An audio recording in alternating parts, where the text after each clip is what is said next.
இன்றைக்கி ஸ்கூல்லேருந்து வர பசங்களுக்கு பொட்டேட்டோ ஃப்ரெஞ்ச் ஃப்ரைஸ் தான் பண்ணேன். என்ன தான் கடை அளவுக்கு இல்லைனாலும் நம்ம ஸ்டைலில் ஏதோ சூப்பராக கிறிஸ்பியாக பண்ணியாச்சு.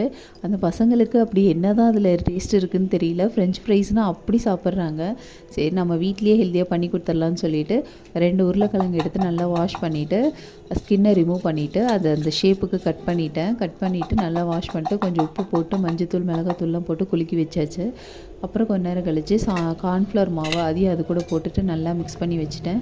ஒரு பக்கம் எண்ணெய் சூடானதும் இந்த மிக்ஸ் பண்ணி வச்சுருக்கிறத எடுத்து எண்ணெயில் போட்டு பொரிச்சு எடுத்தாச்சு. நல்லா மொறுமொறுன்னு வர்ற அளவுக்கு பொரிச்சு எடுத்துகிட்டு அதை அப்படியே ஒரு பிளேட்டுக்கும் மாற்றியாச்சு. இதுக்கு சைடில் சாஸ் கொஞ்சம் ஊற்றி தொட்டு சாப்பிட்டு பார்த்தா சூப்பராக இருந்தது.